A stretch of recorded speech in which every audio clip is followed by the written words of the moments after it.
Hello everyone, welcome back to my YouTube channel. So guys, today we are discussing about केही चाहिँ महत्त्वपूर्ण क्वेशनहरु पनि यस भिडियोमा लाएको छु जुन चाहिँ तपाईको 100 चाहिँ पर्ने छ। यस भिडियो राम्रोसँग चाहिँ हेर्दिनु होला।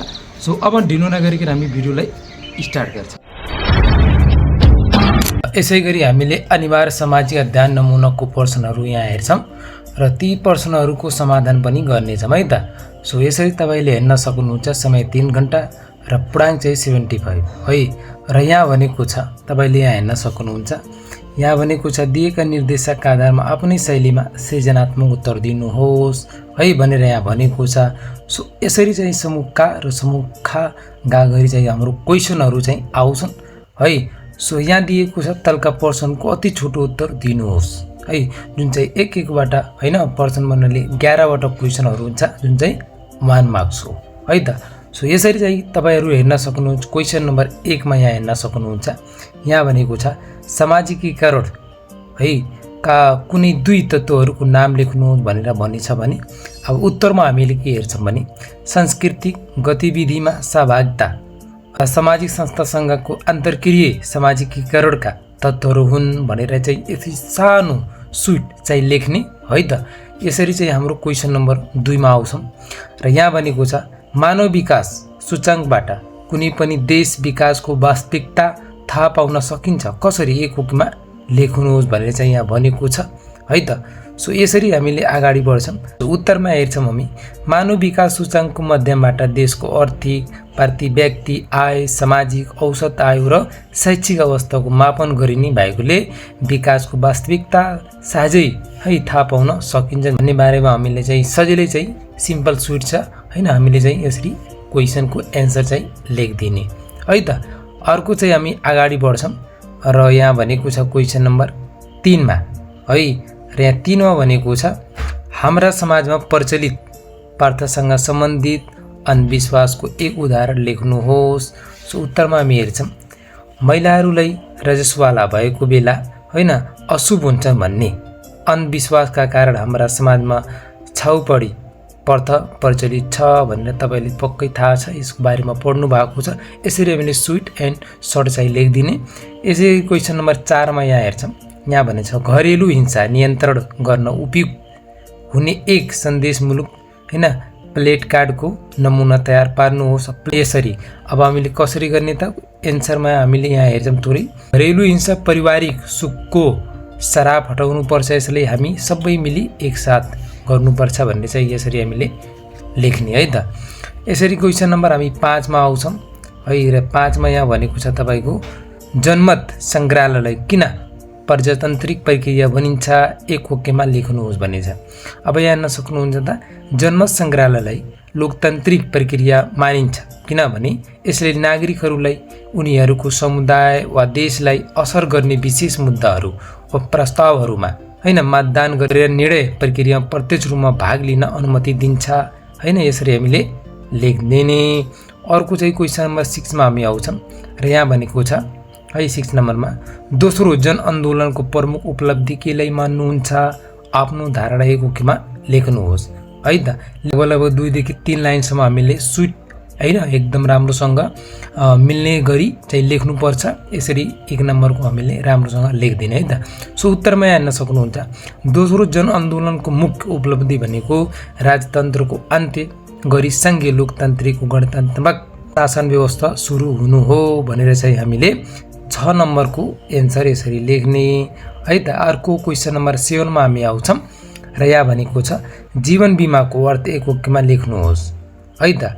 अब यहाँ हेर्न सक्नुहुन्छ उत्तरमा जीवनमा आइपर्ने दुर्घटना वा मृत्युको खण्डमा आर्थिक सुरक्षा सम्बन्धित व्यक्तिलाई प्रदान गर्ने वैधानिक सौसुलियालाई जीवन बीमा भनिन्छ भनेर हामी यसरी चाहिँ लेखिदिने। अर्को चाहिँ क्वेशन नम्बर 9 मा यहाँ भनेछ सूचना तथा सञ्चार प्रविधिको महत्त्वबारे एक वाक्यमा लेख्नुहोस्। त कसरी लेख्ने भनेर यहाँ हेर्न सक्नुहुन्छ। उत्तरमा सूचना तथा सञ्चार प्रविधिको विकासले सूचना है सम्प्रेषणको प्रक्रिया सहज र सुलभ हुनुका साथै विभिन्न समुदायलाई एक अर्कासँग जोड्न सहयोग गरेको छ। यसरी हामीले लेखिदिने है त। अर्को चाहिँ क्वेशन नम्बर हामी चाहिँ यता 10 तिर हेर्छौं है। र यहाँ भनेको छ सोचमा विश्वव्यापीकरण काममा स्थानीयकरण भन्ने बनाएको पक्ष आफ्नो तर्क एकमा दिनुहोस्। अब हेर्न सक्नुहुन्छ, सोचमा विश्वव्यापीकरणले विविध परिप्रेक्षक र विचारहरूको आदान प्रदान गर्नु अथवा बढावा दिन्छ जबकि काममा स्थानीयकरणले विशिष्ट सांस्कृतिक र मौलिक उत्पादनलाई सम्मान गर्दछ जसले गर्दा सन्तुलित विकास हुन्छ। यसरी हामीले लेख्ने। अर्को चाहिँ हामी अगाडि बढ्छौँ 11 नम्बरमा है, जुन चाहिँ तपाईँले हेर्न सक्नुहुन्छ, समुदायको स्वास्थ्यमा सुधार गर्न तपाईँले समुदायले गएको कुनै एक कार्य लेख्नुहोस्। अब क्वेसन पक्कै बुझ्नु भएको छ। सो कसरी लेख्ने त हामी उत्तरमा हेर्न सकिन्छ। स्वास्थ्यमा सुधार गर्नका लागि हाम्रो समुदायमा दैनिक बिहान योग अभ्यास गर्ने प्रबन्ध मिलाइएको अथवा मिलाउनु पर्छ भन्ने बारे यसरी चाहिँ हामीले एक क्वेसनहरू लेख्ने। क्वेसनको एन्सर अब यो चाहिँ सर्ट थियो, जुन चाहिँ 1 मार्क्स थियो भने अब हामी चाहिँ अर्कोमा बढ्छौँ, जुन चाहिँ ठुलो अथवा समूह खा गरी चाहिँ यहाँ भनेको छ तलका प्रश्न छोटो उत्तर दिनुहोस् भनेर भनिन्छ। 12 नम्बरमा हेर्न सक्नुहुन्छ, हाम्रो राष्ट्रिय गानमा नै झुल्किएको छ हाम्रो पहिचान, यस भनाइलाई तर्कसहित पुष्टि गर्नुहोस् भनेर चाहिँ यहाँ भनेको छ। अब कसरी लेख्ने त, हाम्रो राष्ट्रिय गान जुन चाहिँ यहाँ सैन्यथुङ्गा सारा नेपालीको पहिचान र नेपालको सामाजिक धार्मिक र भौगोलिक विशेषताको इतिवृत्तान्त हो। राष्ट्रिय गानको गीतले नेपालको सांस्कृतिक सम्पदा र विविधता झल्काउँछ है। यसरी हामीले सबैको पढ्नु होला। एकछिन मैले चाहिँ यहाँ बिस्तारै गरिदिन्छु, तपाईँहरूले यसरी चाहिँ क्वेसनको एन्सर सर्ट एन्ड स्विट चाहिँ एकदम राम्रोसँग लेख्न सक्नुहुन्छ है त। यसरी चाहिँ धेरै व्याख्या गर्नुपर्छ यसलाई, सानो भए पर हामीले बिस्तारै। अब क्वेसन नम्बर 13 मा आउँछ। यहाँ भनेको छ दिगो विकासको आर्थिक सामाजिक महत्त्व 4 बुँदमा उल्लेख गर्नुहोस्। अब दिगो विकास भनेको के हो? यो आर्थिक अवस्थालाई लिएर चाहिँ हामीले सामाजिक महत्त्वहरू के समाजमा महत्त्वहरू छन् भन्ने बारेमा बुँदगाथमा लेख्नु पर्ने हो। अब यहाँ उत्तरमा हेर्न सक्नुहुन्छ, प्राकृतिक स्रोत साधनको विवेकपूर्ण तरिकाले भविष्यको पुस्तालाई समेत फाइदा हुने गरी गर्ने विकासलाई दिगो विकास भनिन्छ भने दिगो विकासका आर्थिक सामाजिक महत्त्व निम्न छन्। जस्तै काममा भनिन्छ दिगो विकास है पहलहरूको प्राय नवीकरणीय ऊर्जा, इको, पर्यटन र जैविक कृषि जस्ता विभिन्न क्षेत्रहरूमा रोजगारीका अवसरहरू सिर्जना गर्दछ भने जसले आर्थिक वृद्धि र गरिबी न्यूनीकरणमा योगदान पुर्याउँछ। यसरी तपाईँले पोइन्टहरू यहाँ बुँदगाथमा दिएको छ, जुन चाहिँ मैले स्क्रोल गरेँ बिस्तारै हेर्नु होला है। यसरी चाहिँ का ख भनेर चाहिँ बुँदगाथमा यहाँ बिस्तारै लेखिएको छु, मैले स्क्रोल गरेँ है त। सबै पढ्नु होला राम्रोसँग, एकदम राम्रो छ है त। यसै क्वेसन नम्बर हामी 14 मा आउँछौँ र यहाँ भनेको छ तपाईँले अन्तर्क्रिया। यसरी हामी क्वेसन नम्बर 14 मा आउँछौँ र यहाँ भनेको छ तपाईँले अन्तर्राष्ट्रिय व्यक्तित्वको जीवनीबाट प्राप्त गर्नुभएको प्रेरणालाई आफ्नो जीवनमा कसरी प्रयोग गर्नुहुन्छ त लेख्नुहोस् भनिन्छ हैन। पक्कै क्वेसन बुझ्नु भएको छ।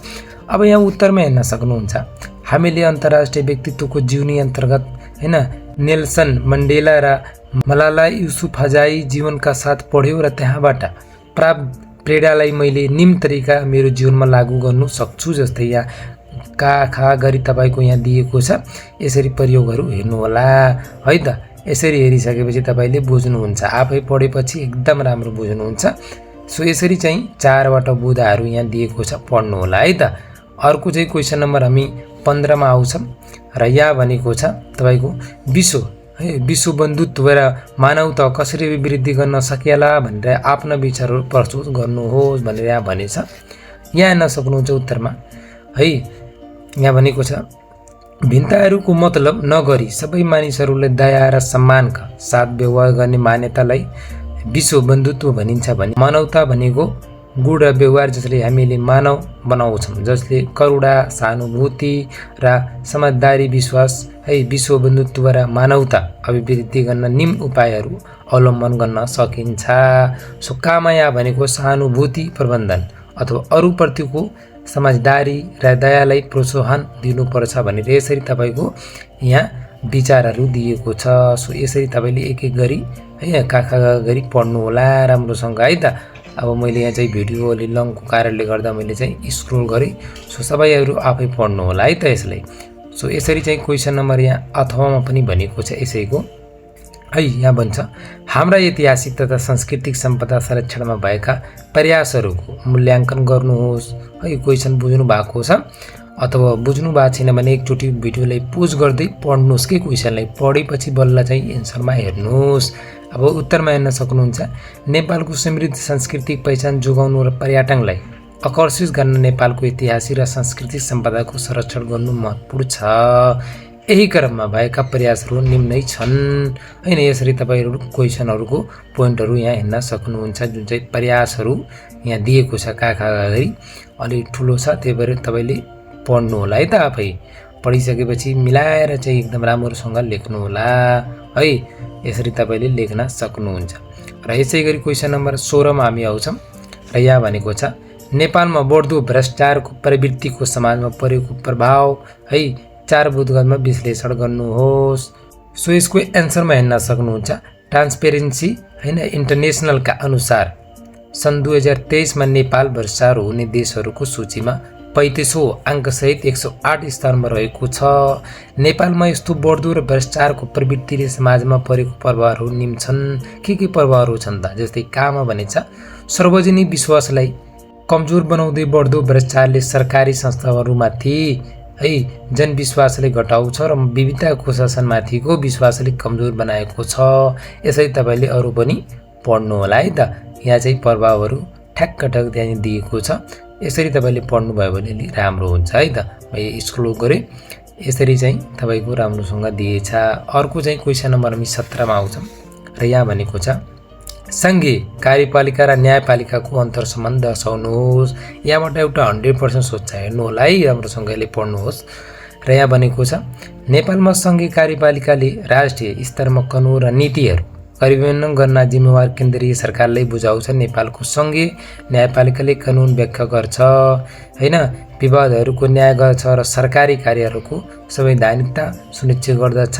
यसमा नेपालको सर्वोच्च अदालत है पुनर्वेदन अदालतहरू र जिल्लाहरू अदालतहरू सम्मिलित छन्। यसरी तपाईले राम्रोसँग यसको बारेमा काखा गरी यहाँ चाहिँ हैन भनेको छ। यसरी तपाईले हेर्नु होला। यहाँबाट हेरिसकेपछि एकदम राम्रोसँग बुझ्नु होला है त। भिडियोलाई पोज गर्दै हेर्नु होला, एकदम राम्रो हुन्छ है। हेर्दा एकदम बुझ्नुहुन्छ राम्रो, कुनै चाहिँ गाह्रो छैन यसमा। तपाईले बुझ्नु भयो भने आफ्नो मौलिकताहरू यहाँ लेख्न सक्नुहुन्छ है त। अर्को चाहिँ क्वेशन नम्बर 18 मा हामी आउँछौं र यहाँ भनेको छ हावापानीले सामाजिक जनजीवनमा प्रभाव पर्छ। आफू बसोबास गरेको भौगोलिक क्षेत्रको उदाहरणबाट 4 उदाहरणमा स्पष्ट पार्नुहोस्। क्वेशन एकदम सिम्पल छ हैन। तपाईले अब लेख्नु पर्ने भनेको उत्तरमा हेर्न सक्नुहुन्छ। यहाँ भनिन्छ मा बसोबास गर्ने हिमाली भौगोलिक अथवा तराई जे पनि हो तपाईको यसरी लेख्नु होला। क्षेत्रमा अन्तर्गत पर्दछ या आफ्नो मौलिकता लेख्न हो के। यहाँ भनिन्छ यहाँको है ठण्डा अथवा तुन्द्रा हावापानीले जनजीवनमा धेरै प्रभाव परेको छ। नेपालको सबैभन्दा उत्तरी क्षेत्रमा हिमाली प्रदेश पर्छ भने वर्षाका आधार भन्दा बढी महिना हिउँले छोपिरहने हुनाले यहाँ धेरै उब्जाउन हुँदैन।